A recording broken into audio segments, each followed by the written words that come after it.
This is the Rest of Everest video podcast, an almost unabridged expedition experience. Episode 38, The Wrap Party. Hey, you. Well, hello again, everyone. Welcome back to the Rest of Everest video podcast. I'm John Miller. We're going to be rejoining the after party from the previous episode's live broadcast. And I have two of the party participants here on the line with me. Again, I've got Rupert Elderkin on the phone from The Hague in the Netherlands. How are you doing, Rupert? Yeah, very well, John. Hi. So glad to have you back on the show. And I also have his good friend and my good friend Julian Thompson on the phone out in the UK. How you doing, Julian? Very well, thanks.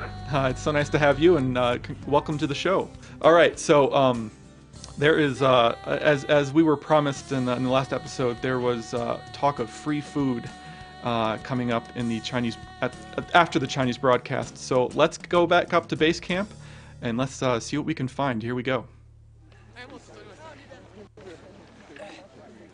Okay, so this was after the live broadcast was over, and they had everyone kind of get together, and we started taking mad pictures of everything. Hey, John. You did a good job. Bertrand was beaming. He was so happy.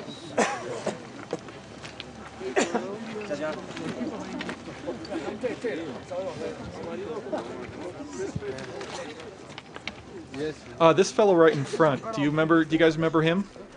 That was Eddie, the guy with the bleached hair. Yeah, he was. I think he was the first Arab to climb Everest. Or Yep, I think he was Kuwaiti. Yeah, he was Kuwaiti, and his goal was to light up his cigar on the summit. Really? Yeah. He was quite a showman, I think. But he did very well. And there's Richard. Yeah. And behind Richard is Dima, the Russian doctor that I was friends with. Yeah. It was a very strange gathering. There was a sort of slightly whipped-up sense of excitement for the rest of us, whereas clearly the Chinese were over the moon for having got to the summit, but for the rest of us, we hadn't even launched our summit attempts, and so there was not much excitement amongst everyone else, but a great amount of excitement amongst them. So it was quite strange, I thought. And there's Petite. Yeah, with the failure is impossible sign. Yeah, Petite Pinson. She was a member of Russell Bryce's expedition, Hymex. They were supporting a live American television broadcast as well, and she was actually a member of. It was almost like a Survivor type situation, where they started with all of these different participants, and through a 6 months of competitions, they whittled all of the competitors down to 5 or so, and there were a couple of women and then 3 men who were chosen to climb Everest. They were awarded the opportunity to climb Everest. It's a very alternative game show prize. You usually get money and comfort, and in this case, you got the chance to put yourself through an awful lot of pain. There's little bald Stu on the right-hand side. Stu trying to get his way in there and checking out the ladies. Doing his best. By the way, I think we should publicise the fact that in that picture there, if you see him again, I'll point it out again, but Stuart is 23 years old. Mistaken often for many, many years older. Yeah, there he is, on the left of Petite.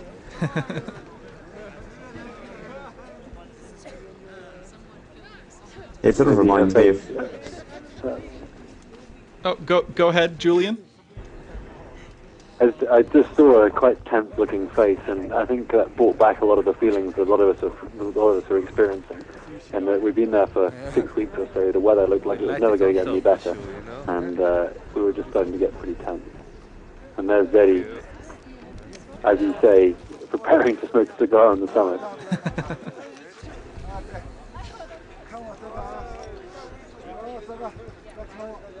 As I recall, we were just sort of standing around waiting for them to tell us what to do next.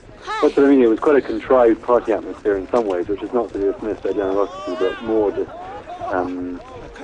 it was very well stage managed, and we were almost like extras in a film rather than at a party. Do you see yourself in the background there, Julian? I did. Looking younger. And again, as I say, it was quite choreographed, and there were sort of speakers and film crews, and we were told where to stand. It did feel like being an extra in a film.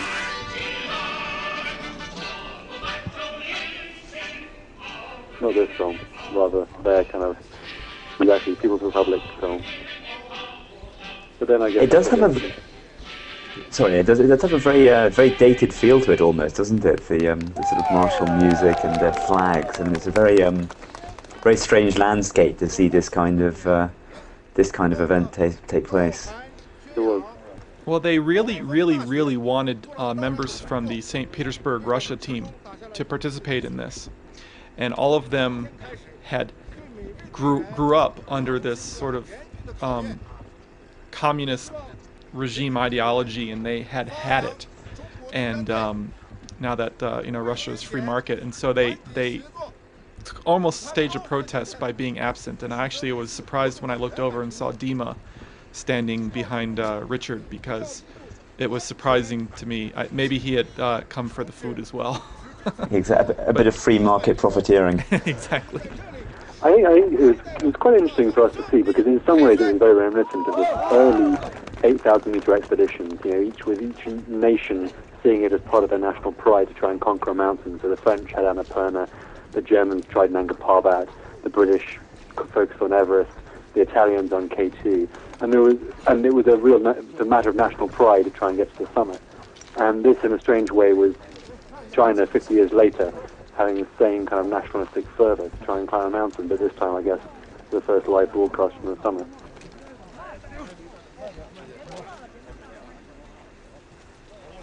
And one of these guys who was climbing, Rupert and I had actually met 4 years before, climbing another mountain in western China this time, a mountain called Mustagata.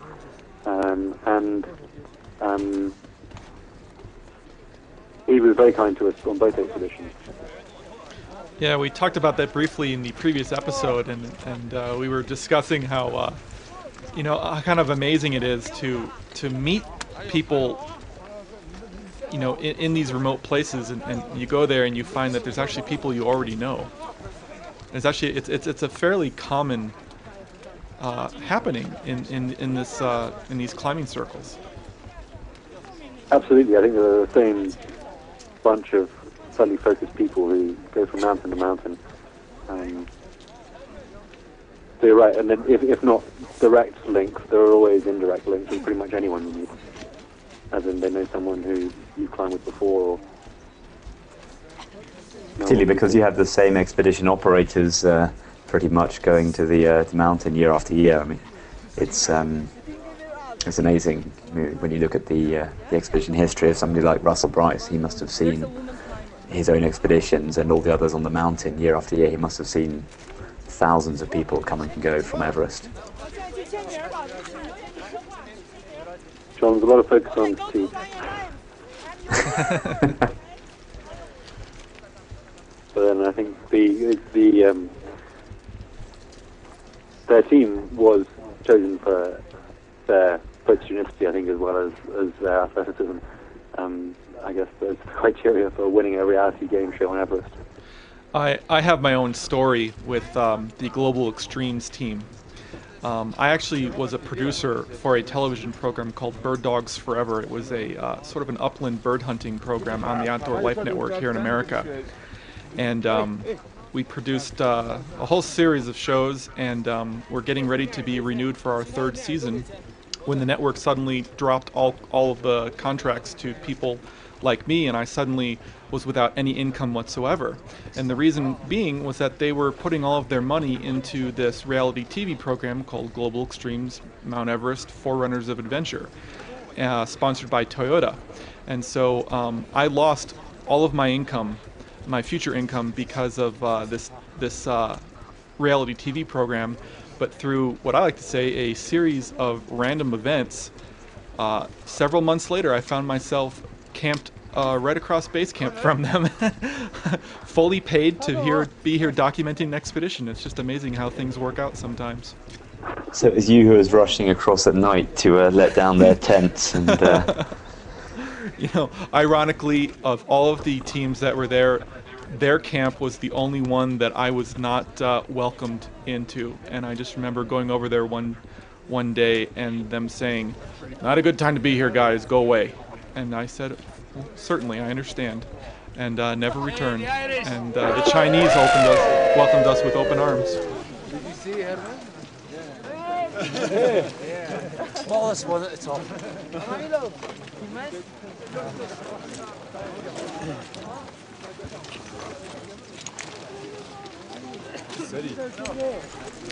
Now, you know, I actually thought this was kind of a cool touch, where they let everyone sign their name on this sail here. Did you guys sign it? Yeah, I'm sure I did. I don't remember what I wrote, but I'm sure it was positive and peace-loving. And I helped Julian to spell his name as well. He has problems with that sometimes. Kind of bright. Best climber I've seen this year, I'll tell you that.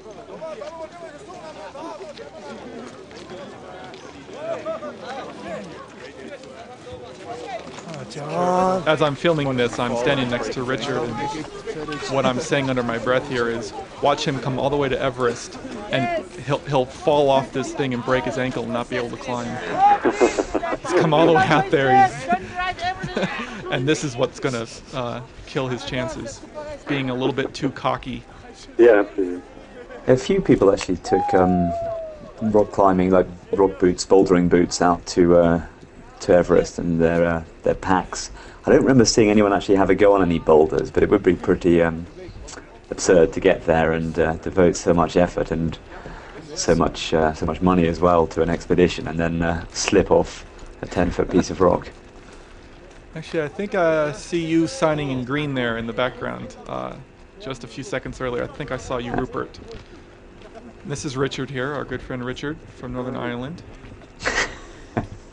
He's going to put the web address on to get as many punters as possible clicking. I was kind of focusing on him here because I wanted to help him out and get him some footage for his team and for the production company that was helping him out back home. There's my little contribution. It says, "Following Abbey's Road." I am a big Edward Abbey fan. Any of you know who that author is? Okay. We'll send you a copy. That, I'm afraid not. Or the DVD, okay? Please do it. Yeah. There's I forget that woman's name there. She was one of the other female climbers from Global Extremes. She was, I believe, a nurse out here in Colorado. Probably still is. Okay, coffee and sugar and cups. You can open those boxes. They are cold drinks, okay? After our reward for being extras in their propaganda film, if that's not too political, was a fantastically generous amount of food, wasn't it? Particularly compared to the fantastically ungenerous amounts of food which we had budgeted on our expedition. I think was it tuna pie? Yeah, well, at this stage we'd been semi-starved for about 6 weeks, and the thought of a Chinese banquet was very exciting. Yeah, if there was enough light in this shot, I think you'd see very, very ravenous eyes in the picture. Absolutely.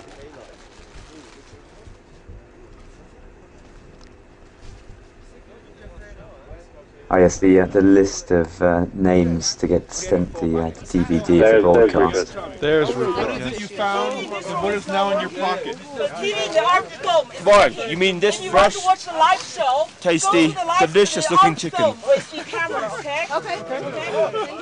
Sorry about that. Rupert, despite his impeccable breeding, has broken every taboo and is actually there stealing a roast chicken in his pocket. I remember you enjoying that chicken very, very much, Julian.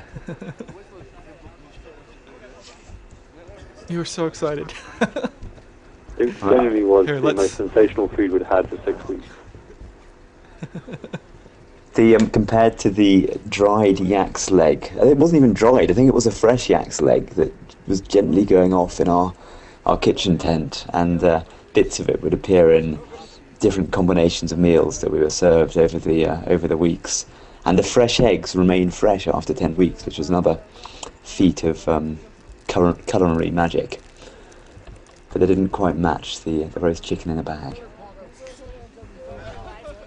You can see that drink that Rupert is holding.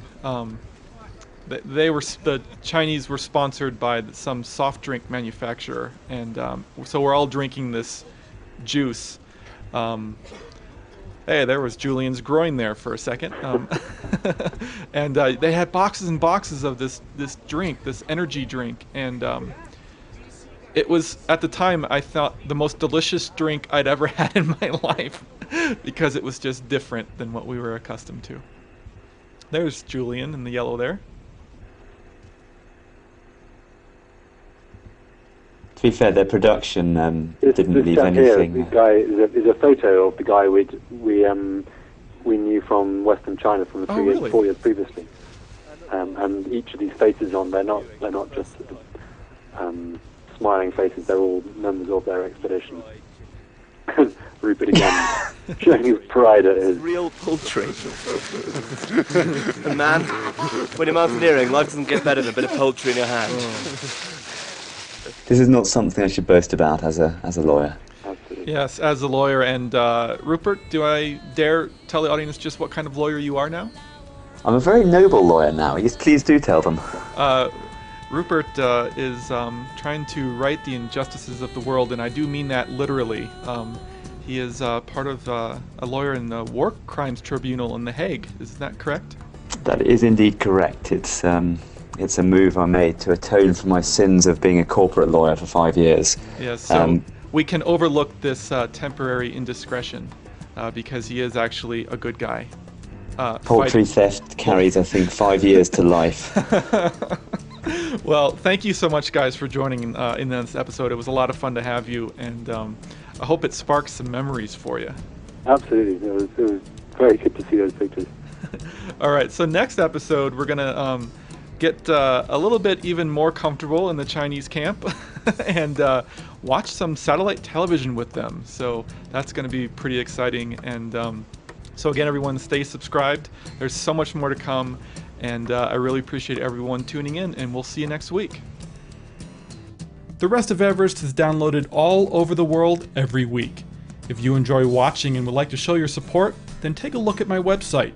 Aside from having lots of additional blog entries from the expedition updated every week, there's this little donation button on every page. Now, many of you have pressed that button, and your generous contributions are helping to cover my hosting fees. If you haven't donated but would like to, then just contribute any amount. In return, I'll give you access to the video and audio dispatches I sent out while we were actually at Everest. It's pretty interesting stuff. Contribute $25 or more, and I'll even throw in an iPod-compatible version of the film Everest: The Other Side. That's the project the entire podcast here is based on. As always, our announcer is Marlon May, and our music is provided by Wendy Wu. Check her out at wendywu.com. Thanks so much, everyone, and we'll see you next week. Thank you for watching The Rest of Everest. For more information on the expedition, please visit therestofeverest.com.